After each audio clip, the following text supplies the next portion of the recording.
13장 하겠습니다.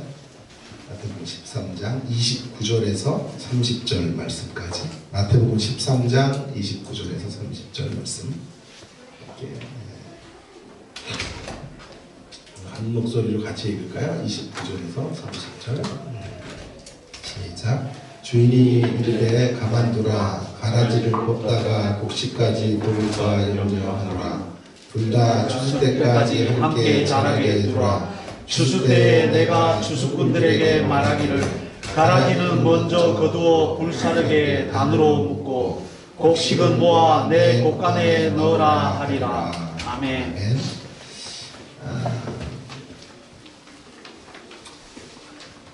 오늘 설교자가 이제 말씀을 전하기 위하여 단위에 서서 이렇게 설교를 시작합니다.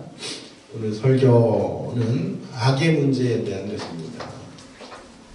여러분들의 삶 속에서 선한 사람들에게 지속적으로 자행되는 극히 악한 일이 있다면 무엇입니까? 무엇이라고 생각하십니까? 선한 사람들에게 자행되는 악한 일이 무엇입니까? 그때 청중 가운데 한 사람이 대답을 했다고 합니다. 목사님의 설교요. 그렇게 했다는데 의외로 성도들이 설교를 매우 힘들어 합니다. 지루하기 때문이죠. 설교가. 그래서 성도들에게, 선한 성도들에게 자행되는 때때로 악일 수도 있다 하는 생각이 들기도 합니다. 오늘 저는 알곡과 가라지 비유의 말씀을 통해서 세상살이를 어떻게 해야 되는가 하는 문제에 대한 중요한 지침들을 한번 생각해 보려고 합니다. 우리가 살아가는 세상은 알곡과 함께, 알곡은 선이라고 할 수 있다면 그 알곡과 함께 가라지들이 섞여 있는 것이죠. 선한 사람들이 너무도 많은 경우에 가라지들에 의해서 피해를 당하게 되는 것입니다. 오늘 비유가 참 중요한 이유는요, 이 비유의 말씀이 24절부터 이제 이 비유가 이제 시작이 되는데요. 이 비유가 중요한 이유는 우리들이 살아가는 세상을 어떻게 살아갈 것인지에 대한 해안이 여기에 있고, 값진 교훈들을 담아내고 있기 때문입니다. 이런 말이 있습니다. 생각하며 살지 않으면 사는 대로 생각하게 된다. 이런 말이 있는데요. 음미해 볼 만한 좋은 말이라고 생각이 들어요. 인생을 그냥 살면 안 됩니다. 세상은 아무 생각 없이 살면 안 돼요. 그러면 우리가 계획적으로 세상을 좀 어려운 거는 상황화시키지 않으면 세상이 우리를 상황화시켜요. 무슨 말일까요? 우리가 우리의 어떤 신앙적 열기를 가지고 세상을 상황화시킨다라고 하는 것은 그 세상 속에 그 세상과 하나 되는 자리, 그렇게 나가지 못하면, 그러니까 세상 속에 침투해 들어가지 못하면 그런 식으로 세상의 가치가 우리를 상황화시켜서 우리가 세상의 종류로 할 수밖에 없게 만들어 놓는 것이지요. 그래서 분명히 생각하고 살아야 돼요. 어떻게 사는 것이 바른 인생이고 어떻게 살아가는 것이 하나님 기뻐하시는 삶의 자리인지를 수철하게 붙잡고 살아내야만 세상을 변화시키고 상황화시킬 수 있다. 그렇지 않으면 어떻게 돼요? 세상이 보여주는 대로 살아가게 돼요. 그렇지 않으면 세상이 우리를 이끄는 대로 이끌려가게 돼요. 우리가 세상을 이끌고 가야 돼요. 아니면 세상이 우리를 이끌고 가요. 우리가 물질을 이끌고 가면 우리가 물질의 주인인데, 물질이 우리를 이끌고 가면 우리는 물질의 종이 되는 것이죠. 그래서 사는 대로 판단해서는 안 되겠다. 살아가는 대로 생각하고 보여지는 대로 판단하고 느낌을 따라 결정하면 안 되겠습니다. 라는 것이죠. 알곡과 가라지 비유는 우리가 뭘 붙잡고 가야 될지 이 사실을 너무도 선명하게 알려주고 있죠. 두 가지 이야기를 좀 하려고 하는데요. 첫 번째로는 세상살이에 지친 첫 번째. 성경이 제시하는 삶의 대전제를 받아들이라. 성경이 제시하고 있는 삶의 대전제를 받아들이셔야 된다라는 거죠. 여러분, 성경이 제시하는 삶의 대전제가 뭘까요? 예, 알곡과 가라지가 함께 공존한다라는 게 삶의 대전제예요.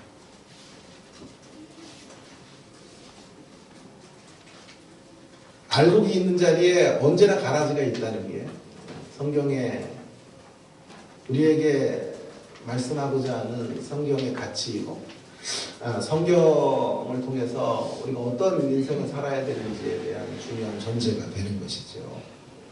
오늘 본문에 보면 밭에 씨가 뿌려집니다. 그런데 원수들이 곡식 가운데 가라지를 뿌렸죠. 함께 자라요. 알곡들이 열매를 맺으려고 하는데 옆에 가라지들이 계속 좋은 자양분들을 빼앗아 가고 있는 것이죠. 종들이 가라지를 뽑으려고 하죠. 그래서 주인이 너무도 의외의 답을 합니다. 둘 다 추수 때까지 함께 자라게 두어라. 추수 때까지니까 마지막까지 자라게 해라. 이런 말이 아니에요. 여러분, 이것이 우리들의 삶의 대전제가 되는 것이다 말씀드리고 싶어요. 마지막까지 가라지가 추수 때까지 남아있는 거예요. 새벽마다 계시록을 보고 있는데요. 한 40번 가까이 들어봤죠. 악의 세력은요, 우리의 모든 구원의 완성은 21장과 22장에서 끝나는데요. 21장 전에 20장까지 용의 세력은 존재해요. 그러니까 우리가 이걸 받아들이지 않으면 사실은 신앙생활이 너무 힘들고 하나님에 대한 말할 수 없는 분노 같은 게 생겨요. 보세요. 우리가 일반적으로 생각하는 우리들의 생각은 상식적으로 생각해 보면 하나님 우리를 사랑하십니까? 신자들의 이제 어려움들을 하나님이 아실 테니까 가라지들을 빨리 숙청하고 즉결심판에 넘겨주는 것이 훨씬 좋은 처방이다, 이런 생각을 이제 할 수가 있어요. 이것이 가라지로부터 알곡을 보호해 주는 길이 되겠다라고 우리는 생각을 하지요. 그런데 성경이 기정사실로 받아들이게 하는 것은 그런 삶이 아니에요.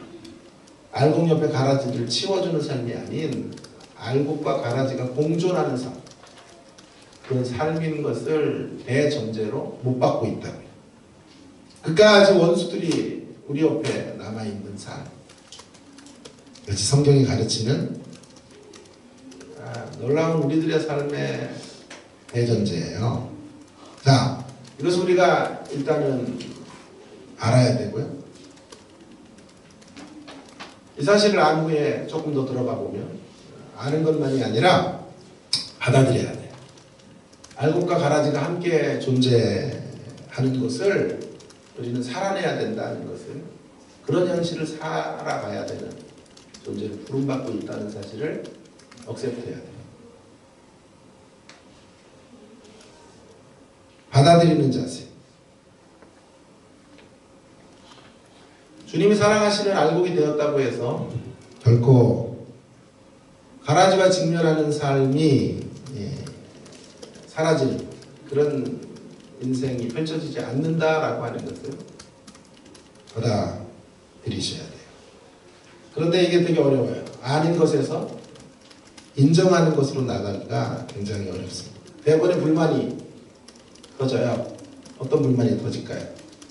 하나님이 살아계시다면 왜 이런 방식으로 우리를 이끄시는가?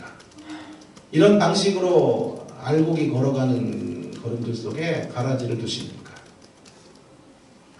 알곡 옆에 가라지를 두는 방법이 아니라 가라지를 치우는 방법이 하나님이 우리에게 주시는 인생의 걸음이 되어야 한다라고 생각하게 되겠죠.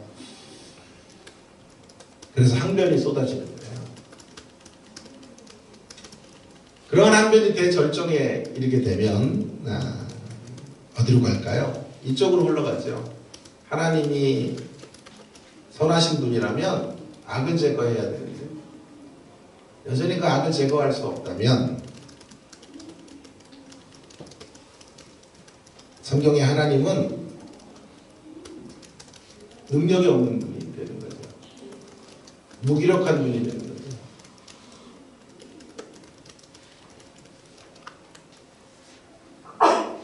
성경의 하나님이 사랑의 하나님이라는 설정도 무너져요. 성경의 하나님이 사랑이라면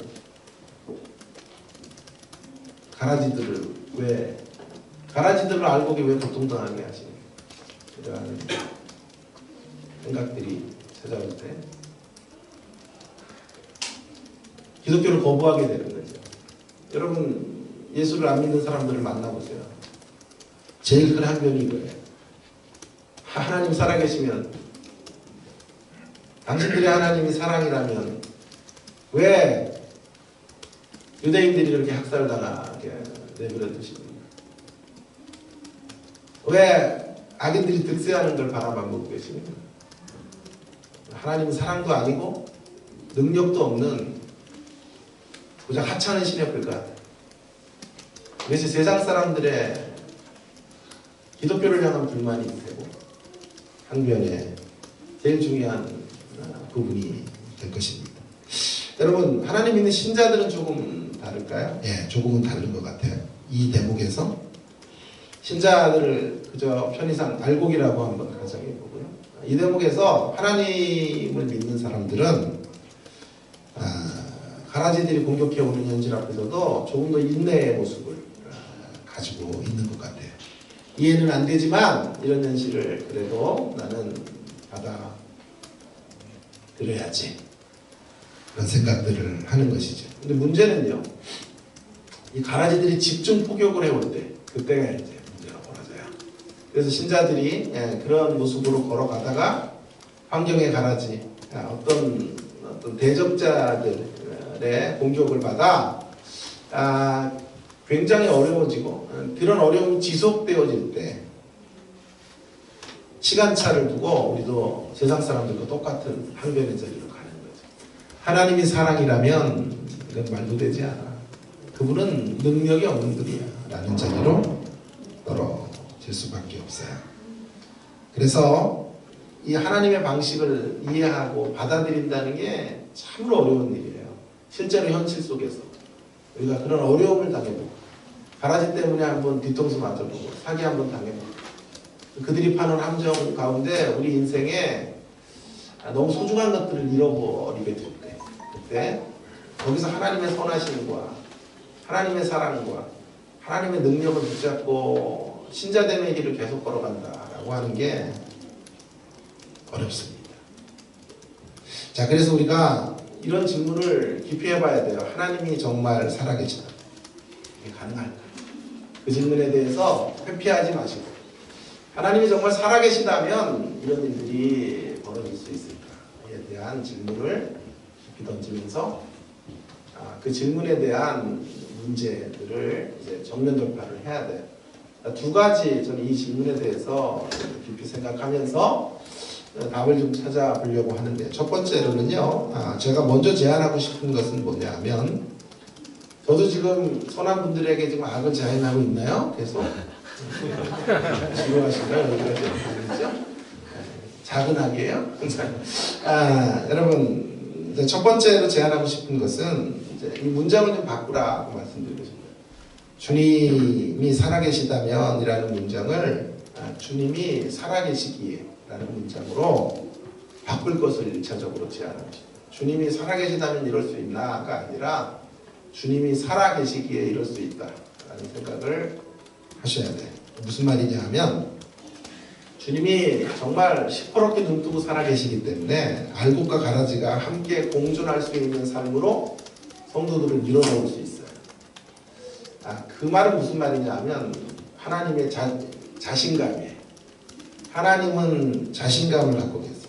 결국 그런 자리에서도 알곡을 손에 대게 하지 않으실 수 있는 자신감이 하나님에게 있기에 하나님은 우리를 한 생애 동안 가라지 옆에서 살아가는 왕국으로 그 현실들을 살아내도록 하시는 거죠.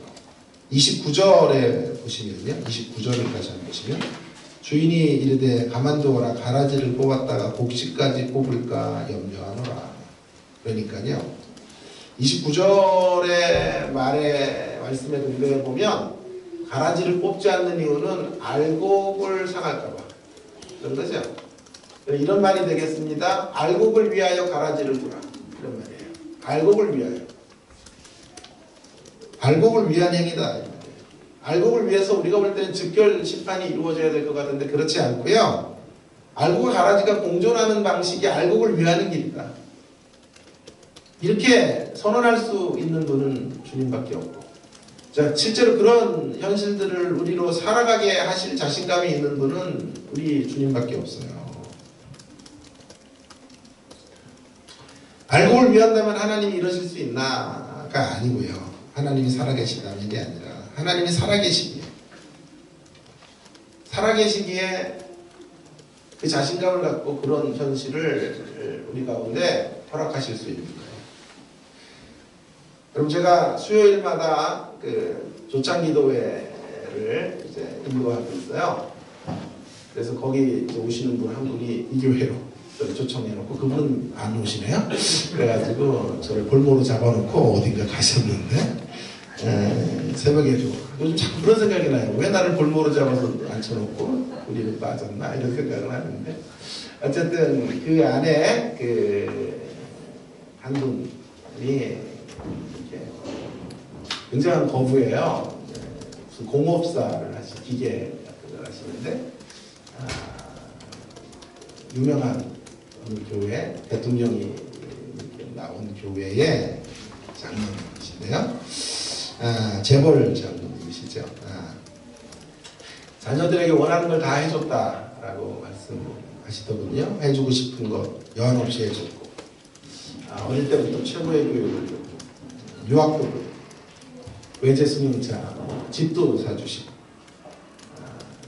몇 년 전에 그 부인 권사님이 돌아가셨어요. 그래서 재산도 이제 죽으면 또 분쟁이 생길 거예요. 일부 살아있을 때 쓰라고 자녀들에게 일정한 재산도 주고, 그 자녀들이 또 학교에다 장들 이런 자리로 나가게 되었어요.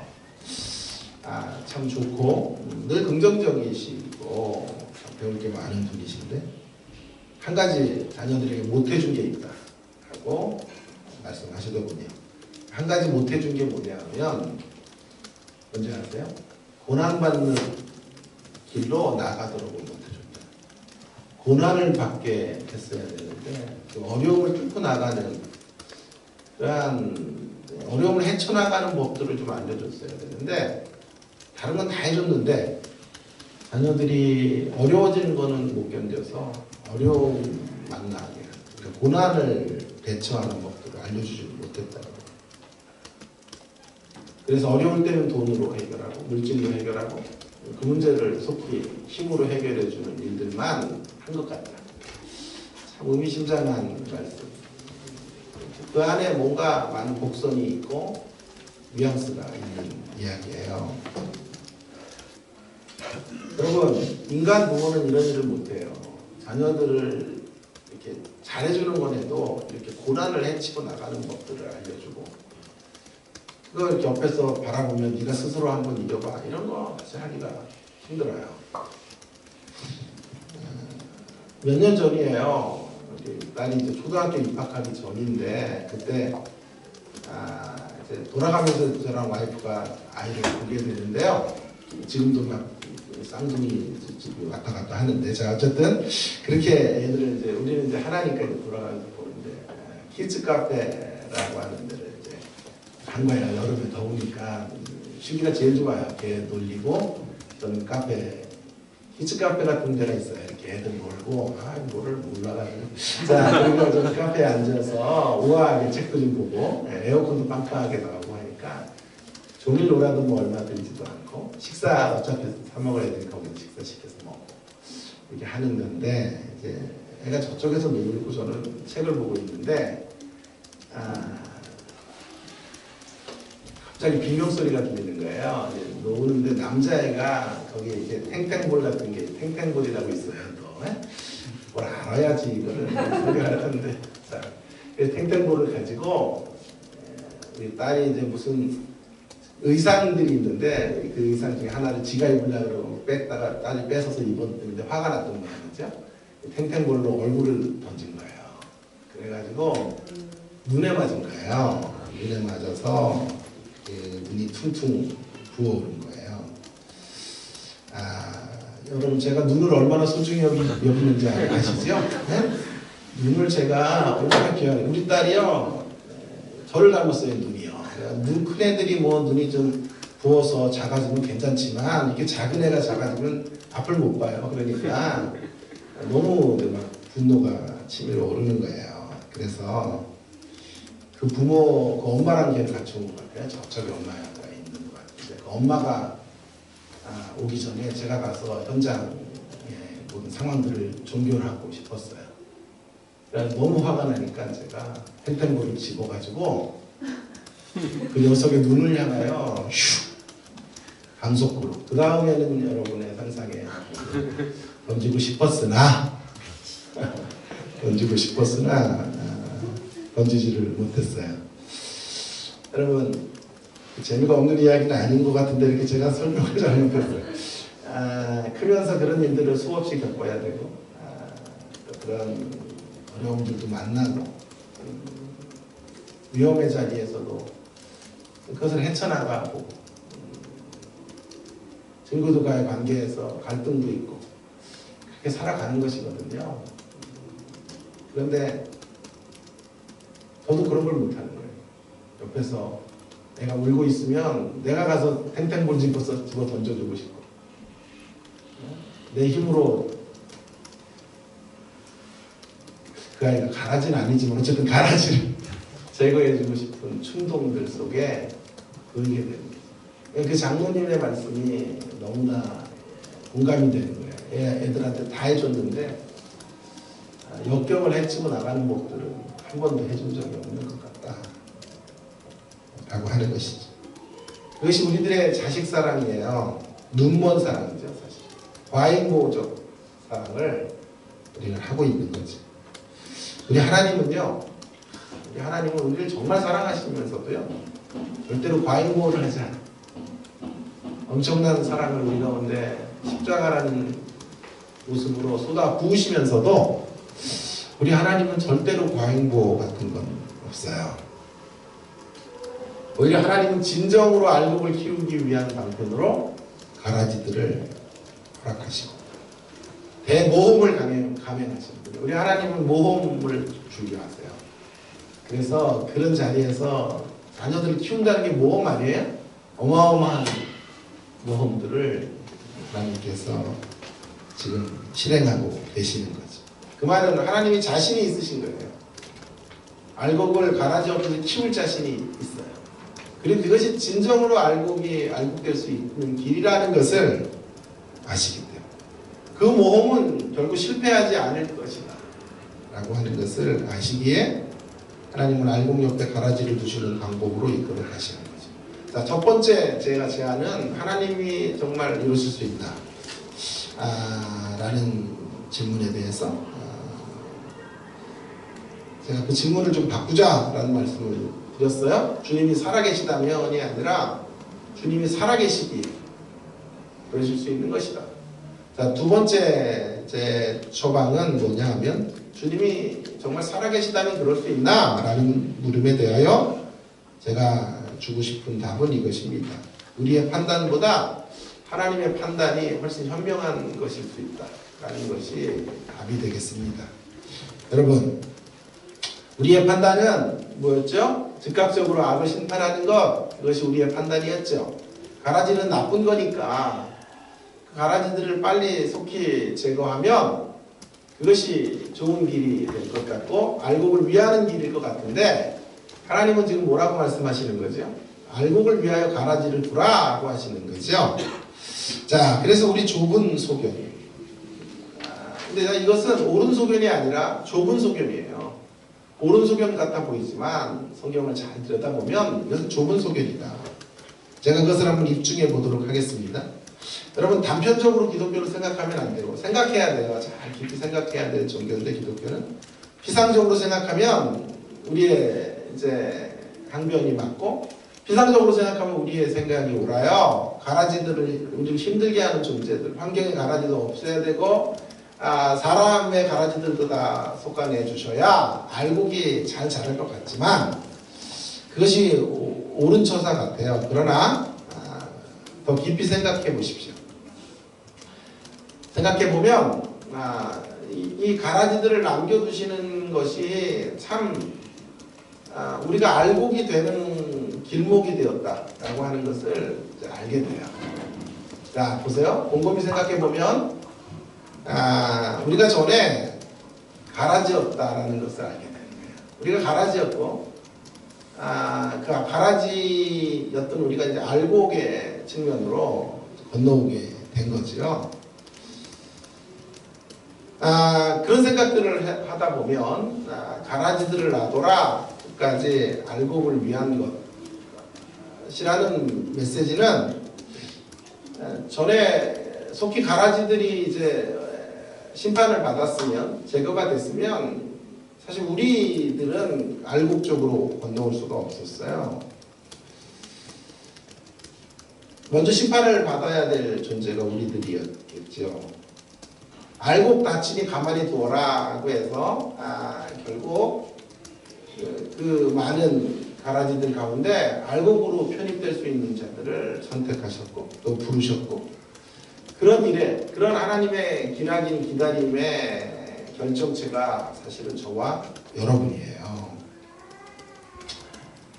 직접 심판에 넘겼으면 우리는 너무도 원통할 거예요. 알곡과 가라지는 구분될 수 없으니, 중요한 건 이거예요. 알곡과 가라지는 잘 구분이 안 되니 추수 때까지 두자라는 주님의 결정으로 우리는 추수 때까지 두는 과정에서 가라지 자리에서 사실은 비유적으로 말하면 알곡의 자리로 나오게 된 것이죠. 더 나아가 보겠습니다. 더 나아가 보면 우리가, 여러분, 지금도 이제 알곡이라고 명명될 수 있는데 지금도 알곡처럼 살고 있나? 라는 질문을 던지고 싶어요. 주님이 인정하시는 알곡의 열매들을 맺고 있나?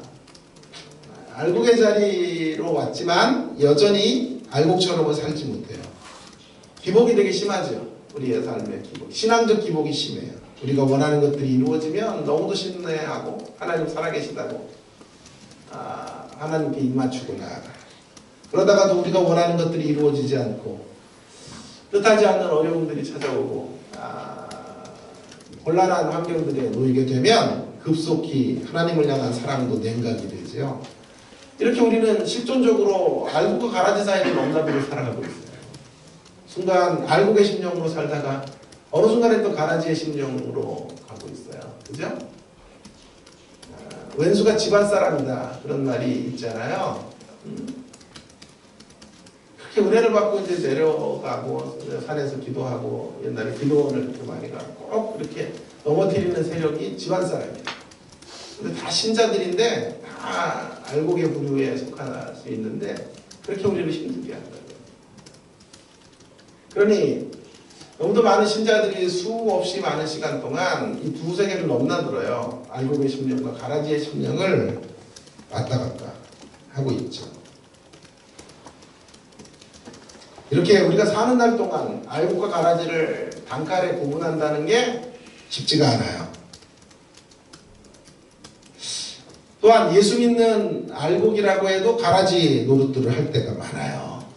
예수 믿고 구원의 확신을 갖고 있음에도 교회를 참 힘들게 하는 사람들이 또 얼마나 많고, 그런 자들이 또 지도자일 경우도 얼마나 많은지 몰라요. 그러니까 이런 게 없는 거예요. 어느 사람은 계속 쭉 알곡 행동으로, 알곡의 DNA로, 알곡의 열매로 쭉 걸어가는 사람도 없고, 어떤 사람은 또 그렇다고 가라지 노릇만 계속하는 사람도 없는 거예요. 이 두 세계가 계속 한 존재 안에서 이제 섞이게 되는 거죠. 넘나들게 되는 거죠. 실존적으로 말이에요. 그래서요, 보세요. 어느 사람이 우리가 볼 때 좀 가라지인데요. 그래서 제거를 해야 될 존재 같은데요. 그 측근들에게는 그 사람은 알곡도 그런 알곡이 없어요. 우리의 판단과 또 다른 사람의 판단의 기준이 다르기 때문에 여러분 함부로 가라지라고 정죄하고 싹둑 베어내기는 너무나 힘들어요. 그 경계선 속에 우리가 늘 수없이 들어가 있단 말이에요. 내가 이렇게 좀 어려울 줄 알았어요. 자, 어려울 줄 알았는데, 자, 우리가 선과 악의 경계선을 수시로 넘나들어요. 아주 못된 독재자라고 한번 가정해 보십시다. 그래도요, 측근들에게는 영웅이에요. 어떤 독재자도 나쁜 일만 하는 사람이 없어요. 다 공과 실이 있어요. 좋은 일도 많이 해요. 귀한 일도 많이 해요. 국가에 유익이 되는 일들도 많이 하지만, 그러나 몇 부분에 한두 대목에서 큰 결정적 실수가 독재자를 만드는 거예요. 어느 특정인을 얘기하려는 게 아니고 우리 개개인을 한번 생각해 보자 말이에요. 아침에는 가라지 심령이 됐다가 11시 반 예배 나와서 이우재 교수 설교 듣고 알곡의 심령으로 가야지. 이래 가는 거란 말이에요. 그러다 또 집에 가서 부부싸움 한 번 하면 또 여러분의 심령이 가라지로 바뀌고, 다음 주 토요일은 없구나. 토요일 날 예배에 또 와서 제 설교만 들어야 이제 심령이 바뀌는데, 하여튼 그래서 또 들으면 또 심령이 새로워지고, 그렇게 수없이 많은 시간 가라지와 알곡의 길들을 계속해서 걸어오는 거죠. 아침에는 알곡의 언어를 쓰다가 좀 뿔따고 나면 가라지의 언어가 튀어져 나오죠. 그죠? 가라지 언어를 쓰다가 또 언제 그랬냐는 듯이 막 천사의 말로 격려를 하고, 여보 사랑해. 믿지도 않아 그런 소리는 이제 살아가면서 왜 그런 행동하냐 이렇게 해서 이렇게 나오게 되는 것이죠. 다시 후회를 하고, 이렇게 우리는 조변석계와 같이 바뀌어가고 있어요. 우리 학교에 하덕규라는 유명했던 가수 한 분이 계신데, 시인과 촌장의 하덕규. 저랑 아주 친하죠. 친한데 이제 그분은 잘 모른다 이렇게 문제인데, 그건 아니고요. 목사가 되려고 해서 수업을 제 수업을 한 3개 정도를 듣고 깍듯하게 저를 스승님으로 대해준 분인데요.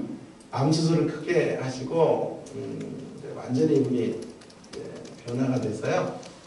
잘 전도를 해요. 늘 예술대 아이들을 데리고 늘 커피숍에 계세요. 그리고 들어보면 예수님을 소개해요. 자기가 알고 있는 예수님 얼마나 정말 진짜 크리스찬이 되었는지 모르는데요. 그분의 명곡인 가시나무라는 곡인데요. 아시죠? 내 속에 내가 너무도 많아.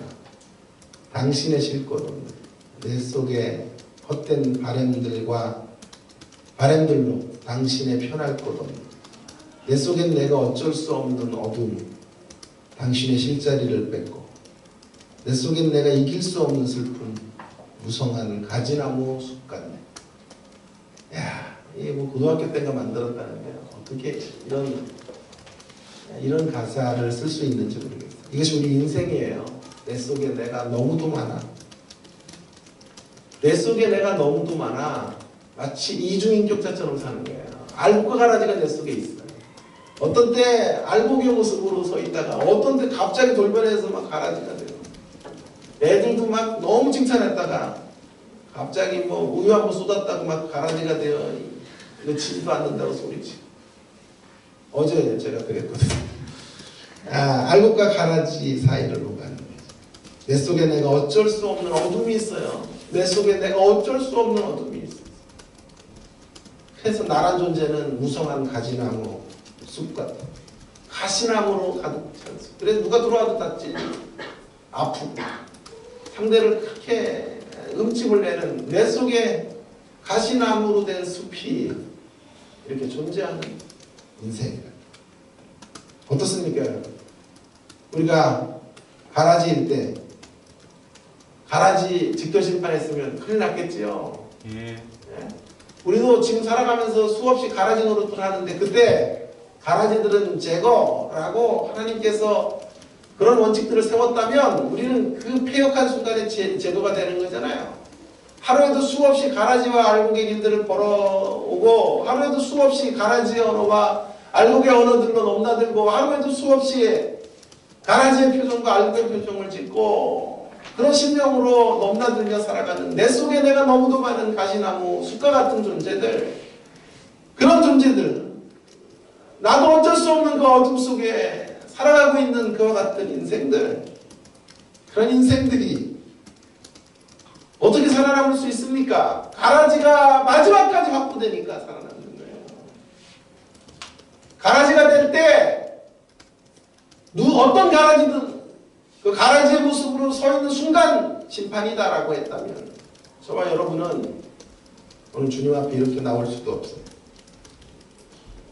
그러니 여러분에게 이제 물어봅니다. 직결 심판이 현명한 판단입니까? 아니면 함부로 정죄하지 말고 판단 유보를 해야 하는 것이 정당한 더 현명한 판단일까요? 후자가 되겠죠. 예. 후자가 될 것입니다. 만일 우리가 옳다고 판단하는 직결 심판의 방식으로 하나님이 세상을 이끌어 가셨다면 알곡들이 다 뽑힐 거예요. 알곡될 가능성이 있는 존재들이 다 뽑히고 억울한 심판을 받고 우리들의 잘못된 시선으로 가라지들을 정의하고 가라지들이 뽑히면 그 가라지들을 진짜 알곡으로 생각하는 사람들도 있거든요. 그 부모에게는 자녀들은 또 알곡이라. 그런 분들에게 엄청난 상처를 줄 수가 있는 것이죠. 그러니 가장 지혜로운 판단은 무엇이 되겠습니까?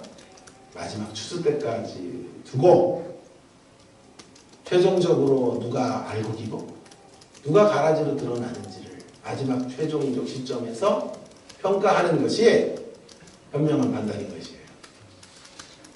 이것이 하나님의 판단이시죠. 그러기 우리는 이것을 인정해야 돼요.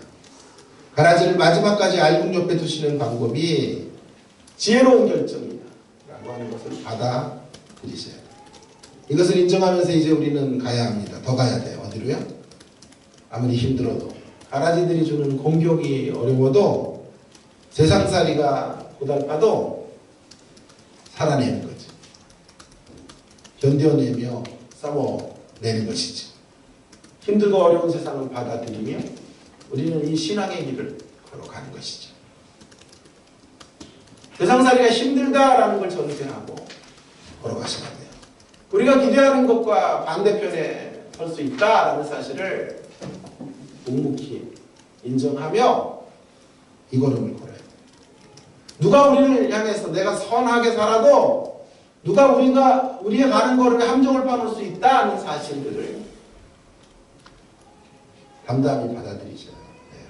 그런 현실 앞에 부르르 떨거나 뇌출혈이 걸리거나 그것 때문에 우리의 삶을 포기하는 일들은 없어야 돼요.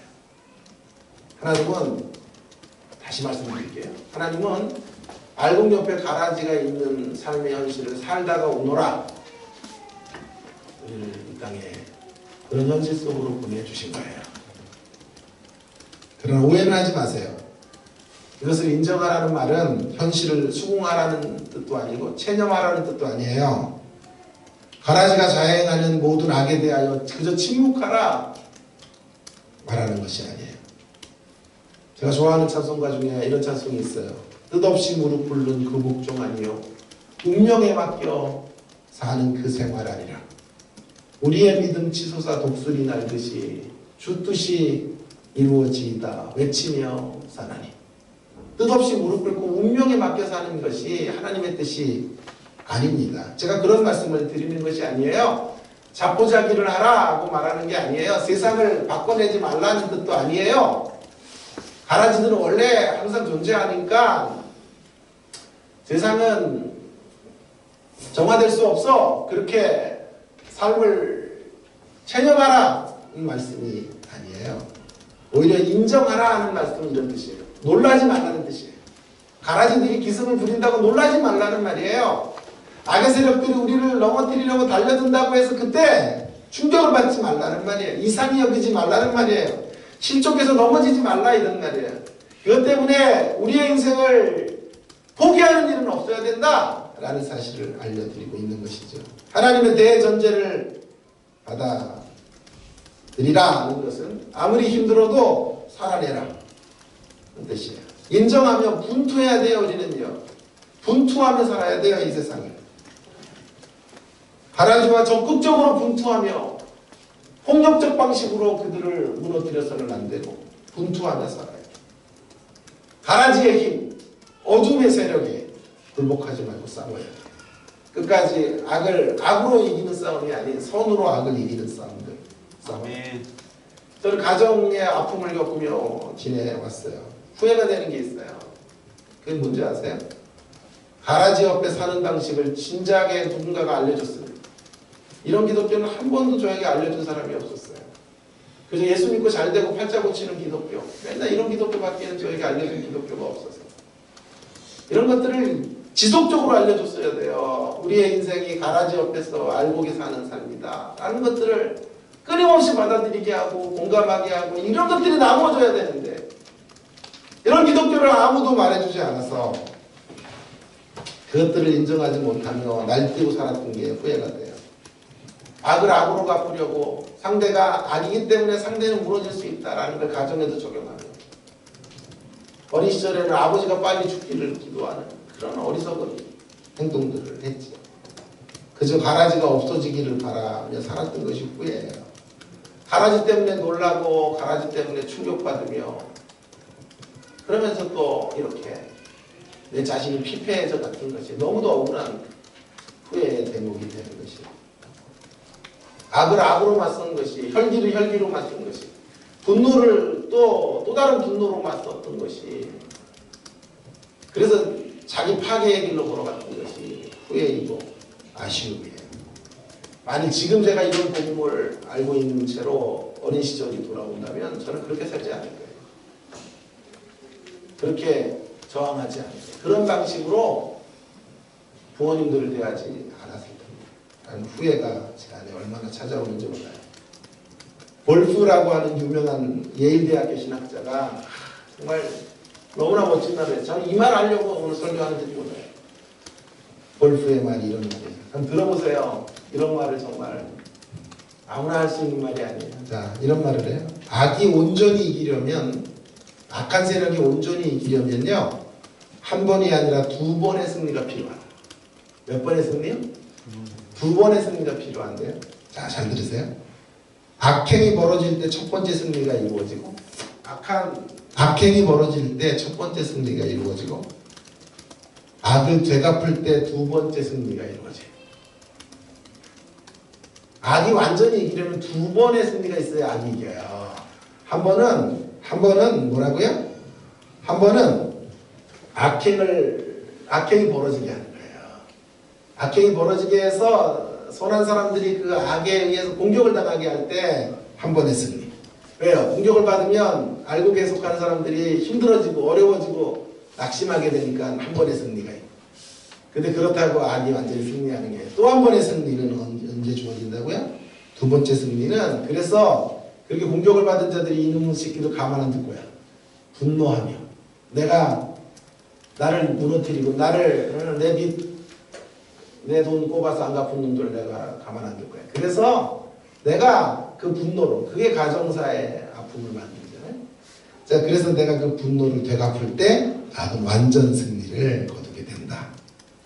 첫 번째 승리 후에 두 번째 승리로 새 생명을 공급받지 못하면 악은 죽어요. 자,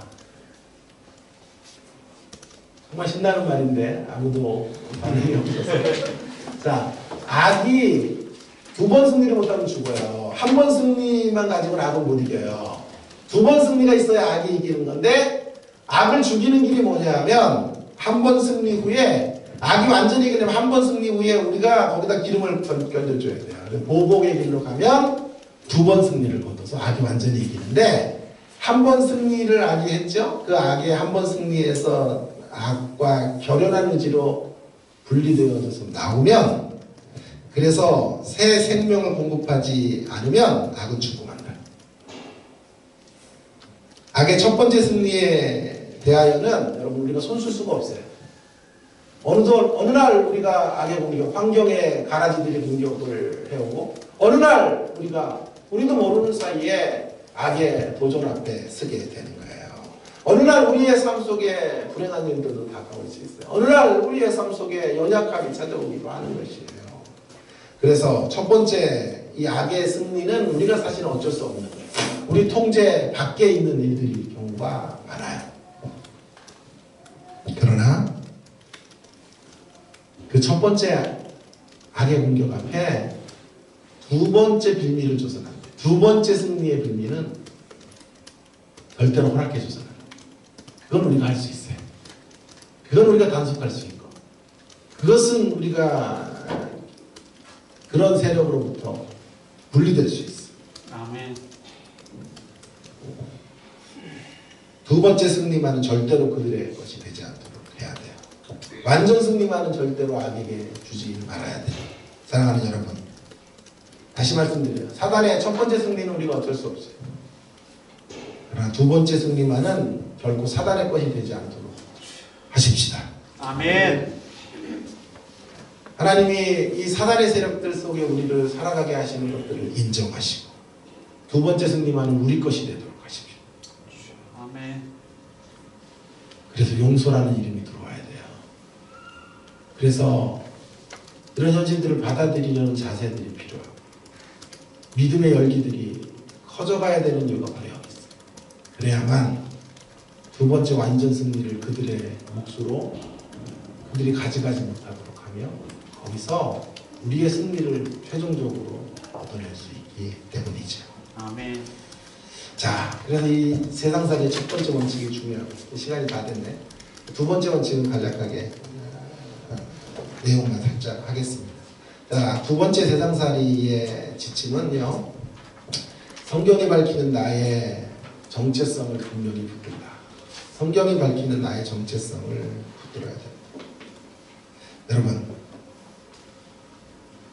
우리의 삶의 대전제를 인정하시고, 하나님의 자신감이 어떤 것인지를 깨달으시고 걸어가는 것, 그것만 가지고는 다 되지 않아요. 또 한 가지가 있는데, 그것은 뭐냐면 내가 누구인지 하는 것을 아는 거죠. 내가 누구인지에 대한 정체성을 분명히 하는 거죠. 나의 정체성은 내가 무엇에 의해 규정되느냐가 나의 정체성을 거기에 달려 있어요. 내가 무엇에 의해 규정되느냐. 자, 두 가지 우리를 규정하는 이제 세력이 있는데, 하나는 환경이에요. 가라지가 공격해오는 현실 속에서 나를 찾는 사람, 그런 사람들을 세상 사람들이라고 말해요. 자, 그런 사람들이 여전히 교회 안에도 있어요. 종교인이라고 말해요. 미성숙한 자들이다라고 말하는 거예요. 가라지와의 대치 상태 속에서 나의 나됨을 발견하는 거예요. 그러니까 가라지가 펼쳐놓은 환경은 주로 어떤 환경이에요? 어둡고 힘들고 답답하고 알곡에 숨통을 죄어오는 현실이지 않아요? 거기서 나를 발견하면, 거기서 그 가라지의 환경 속에서 내가 규정이 되면 나는 어떻게 돼요? 가라지와 함께 있는 나는 비참한 인생이죠. 그렇지 않죠? 가라지의 현실 앞에서 발견되어지는 나의 현실은 암담한 현실이죠. 빨리 포기하고 빨리 단념해야 될 인생처럼 느껴지게 되는 거지. 그 안에서 발견되어지는 나의 정체성은 매우 부정적이겠죠. 매우 단조의 음악 같은 모습으로 우리의 인생을 정의할 수밖에 없겠죠. 여러분, 이런 곳에서 우리의 정체성을 찾아서는 안 된다라고 하는 거죠. 만일 가라지로 인하여 규정되면 우리는 뭐가 될까요? 피해자가 되겠죠. 피해자가 되겠죠. 그래서 오늘 목장 모임 문제 두 번째가 이게 답을 어려울까봐 내가 알려드릴게요. 우리들이 우리 자신의 정체성을 가라지의 공격 앞에서 찾을 때와 주님 앞에서 찾을 때 어떤 차이가 있을까? 가라지의 공격 앞에서 찾을 때는 내가 피해자가 된다. 피해의식에 시달려 한 생애를 살아가다가 끝나게 되죠. 삶이 절망적인 모든 내 불행의 원인을 가라지들에게 돌립니다. 환경의 탓으로 돌립니다. 잘못된 남편 만났기 때문에, 경제가 어려웠기 때문에, 공부해야 될 때 공부할 기회를 부모가 주지 않았기 때문에, 이런 식으로 피해자가 되어 자기를 규정합니다. 그 피해자 때문에 자기가 오늘 이런 현실을 산다라고 하는 피해의식으로 한 생애를 살다가 끝나게 되는 것이죠. 가라지 때문에 결국 탈출구가 보이지 않는 인생으로 자기를 판단해버리고 결국 두 번째 승리마저도 사단의 세력 앞에 넘겨주게 돼요. 그래서 사단의 완전 승리가 이루어지도록 만들어주는 인생이 되고 마는 거예요.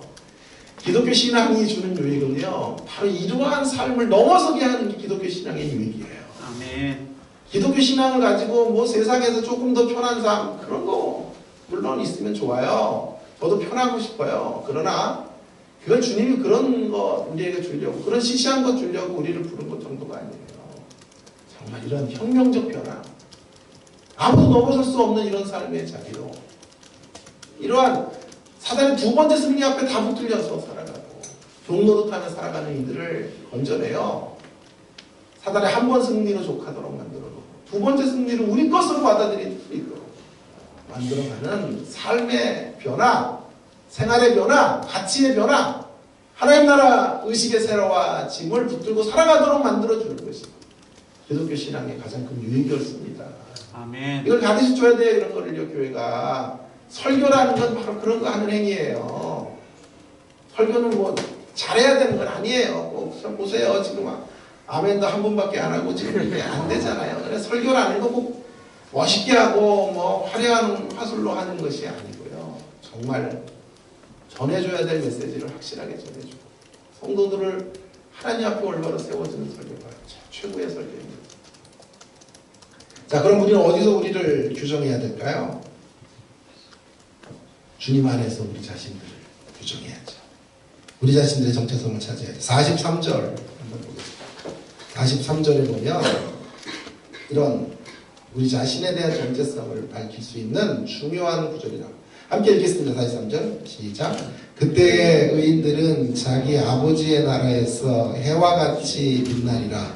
귀 있는 자는 들으라. 할렐루야. 마지막 날에 가라지가 불살라지고 나서 43절에 결국 알곡은 어떻게 돼요? 해같이 빛나리라. 귀 있는 자들은 이 음성을 들을지어다. 아멘. 알곡으로 부름받은 우리가 어떻게 된다고요? 해같이 빛나는 존재가 된다니까요. 이게 우리의 정체성이에요. 아멘. 우리는 망할 자들이 아니에요. 우리는 환경 때문에 쪼그라든 인생들이 아니에요. 현실 때문에 많은 가라지들이 있어도, 설사 불행한 결혼 생활을 해도, 설사 좋지 못한 부모님을 만나서 그렇게 어린 시절이 망가졌었어도, 여러분, 우리의 끝은 해같이 빛나는 존재라고요. 아멘.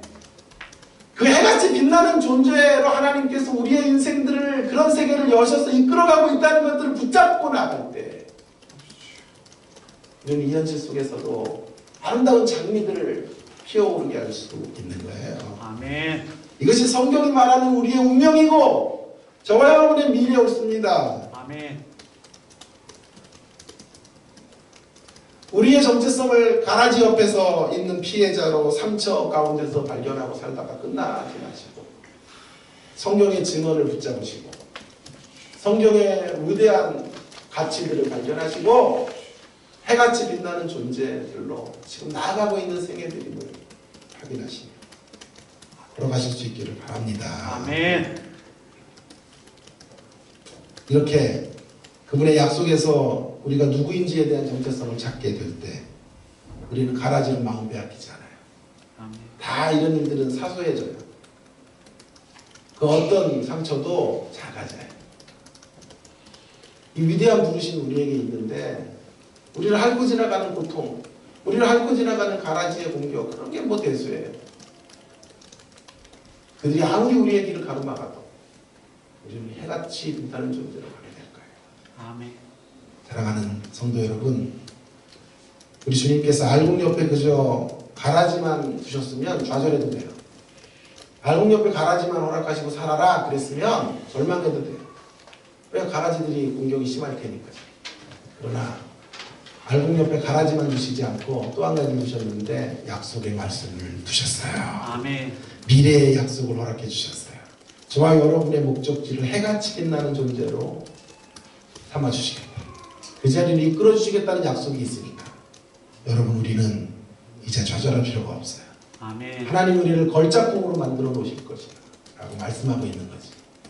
그러니 우리는 그 사실을 확인하면서 그 희망을 붙잡고 살아가야 돼요. 그 희망으로 이 가라지가 득세한 세상 속에 빛을 비추고 그 희망으로 절망을 이겨가야 돼요. 그래서 이렇게 말씀드리고 싶어요. 궁극적으로 제가 좋아하는 표현 중에 하나인데 궁극적으로 죽음조차도 이 길을 가로막을 수 없어요. 원수조차도 이 우리가 가는 길목을 막을 수가 없어요. 막아도 하나님의 역사는 중단되지 않아요. 저희는 해같이 빛나는 존재가 될 거니까. 아멘. 그 마지막 운명을 끌어오셔야 된다니까요. 끌어다가 종말에 이루어질 마지막 운명을 끌어오셔서 여기를 사셔야 돼요. 아멘. 그래서 제가 정말 좋아하는 표현이 이거예요. 교회를 저는 종말론적 희망 공동체다. 어려운 말이죠. 종말론적 희망 공동체. 마지막 종말에 이루어질 희망을 끌어서 여기를 사는 희망 공동체. 아멘. 여기는 가라지가 득실로라도 우리는 희망을 챙길 수 있어요. 해같이 빛나는 존재로. 아멘. 해같이 빛나는 존재로. 아멘. 해같이 빛나는 존재로. 아멘. 저와 여러분의 인생을 하나님이 규정하셨고 그쪽으로 이끌어 가실 것이고 그런 역사들을 완성해 가실 것입니다. 아멘. 그 해같이 빛나는 존재의 정체성을 끌어와서 그 희망의 빛을 끌어와서 어둠의 세상을 밝히고 이곳에서 힘을 다하여 믿음의 삶들을 살아내야 되는 거죠. 그러고 본다면 가라지는요, 이런 위대한 승리의 길목에 있는 가라지들은 필요악인 거예요. 필요악 아세요? 악한데 필요해. 필요한데 악해. 멋진 말이죠? 필요악. 우리에게 너무도 필요한 존재들이에요. 그들이 있어야 우리는 값진 승리를 거두게 돼요. 대적 없이 이기는 승리, 이게 무슨 값진 승리예요? 대적들이 있고 환경에 어려움이 있고 막 시련이 있고 장애물들이 있는데 넘어갔을 때 참 승리의 값진 거라고요. 우리 혼자 나가가지고 저기 다 기권해가지고 메달 따고 무슨 값진 승리예요? 수치스러운 승리, 쉬운 승리가 되겠죠. 이래전부터 그냥 세계 1위, 세계 2위 막 우리보다 더 강한 상대들을 다 한판승으로 이기고 결승전에 올라가서 또 2개의 금메달을 땄던 전적이 있는 선수를 이길 때 그때 그 금메달이 가치 있는 금메달이에요. 값진 은혜인 거예요. 그래서 필요해요. 가라지가 그래서 있어야 되는 거죠. 우리 인생에. 그러나 악해요. 그래서 가라지들은 마지막에 심판을 받는 거예요. 아멘. 가라지들은 이렇게 쓰이다가 심판받고 우리는 그 가라지로 인하여 믿음의 근력들을 키우다가 해같이 빛나는 존재로 완성이 되는 것입니다. 사랑하는 여러분, 분명히 강조합니다. 알곡 옆에 가라지가 있는 세상을 승리하며 살아가는 길은 우리의 정체성을 확인하는 길이에요. 아멘. 우리가 누구인지를 확인하십시오. 우리의 정체성을 확인하면요, 이렇게 가야 돼요. 이 정체성을 확인하시고 우리가 가야 될 길은 상처로 인하여 흔적들이 여러분의 마음의 거실에 존재하지 않도록 하세요. 마음의 거실에서 그 상처들을 쫓겨나게 하십시오. 가라지로 인한 아픔의 시간들을 여러분의 삶의 변두리로 몰아내십시오. 아멘. 다 이런 것들 거절하세요. 아무거나 다 받아들이지 마시고 아무거나 다 여러분의 마음속에 주인이 되지 않도록 하세요. 채로 걸으셔서 그런 것들은 다 솎아내시고 오직 여러분의 심령 속에 해같이 빛나는 존재로 우리를 이끌어가신 하나님의 음성만 받아들이시고 아멘. 그 말씀에 반응하시고 응답하시며 그 희망을 끌어다가 맞짱 승부를 두고 가라지들과 한판 승부를 두고 승전가를 부르는 종말 민족 희망의 공동체로 우리 교회가 우뚝 서기를 간절히 바랍니다. 아멘. 이런 사람들이 될 수만 있다면, 이런 사람들로 종말 민족 희망의 공동체로 무장될 수만 있다면, 숫자가 뭐 중요하겠어요? 네? 우리가 많이 안 모여서 이런 소리 하는 게 아니고요. 정말 이런 분들이 가라지 현실 앞에서 믿음을 지키고 서로 이렇게 희망의 에너지를 주는 사람들이 몇 사람만 모여도요, 그 시너지 효과는 어마어마할 거예요. 아멘. 세상을 정복해 나갈 거예요. 아멘. 이런 기독교도 알지 못한 채 그저 종교인으로 행세하는 수천 명, 그 화려한 건물과 목사들의 세상적 이력으로 붙들려서 그렇게 살아가는 교회들이 아무리 많아도 이 정말로 희망의 공동체로 살아내지 못하는 교회들은 무슨 의미가 있겠어요? 작은 교회를 변명하려는 게 아니고요. 정말 중요한 것은 내식이고 우리의 정체성을 확인하는 것이고 아멘. 그런 희망을 쏘아 올리는 거예요. 아멘. 희망으로 서로를 붙잡아주고 부둥켜하고 일으켜주고 서로 염려하며 걱정하며 이 신앙의 길들을 함께 걸어갈 수 있는 사람들로 우리 서로 축복하는 그런 교회로 우리 주님의 십자가 교회는 반드시 쓸 거예요. 아멘. 그렇게 쓸 것이라고 저는 확신해요. 아멘. 저는 그런 확신이 없으면 여기 설교도 안 해요. 확신이 있기에 투자를 하는 거예요. 제가 지금 거룩한 투자를 하는 거예요. 제 시간을 투자하고 제 모든 에너지를 쏟아붓는 거예요. 가능성이 우리에게 있습니다. 우리는 해같이 빛나는 존재로, 해같이 빛나는 교회로 우뚝 쓸 거예요. 아멘. 아멘. 그래가지고 이렇게 하실 줄로 믿습니다. 아멘. 그래가지고 걸어가십시다. 아멘. 하나님께서 역사하신 간들을 기대하고 바라보면 좋겠습니다. 우리 함께 찬송을 부르시면서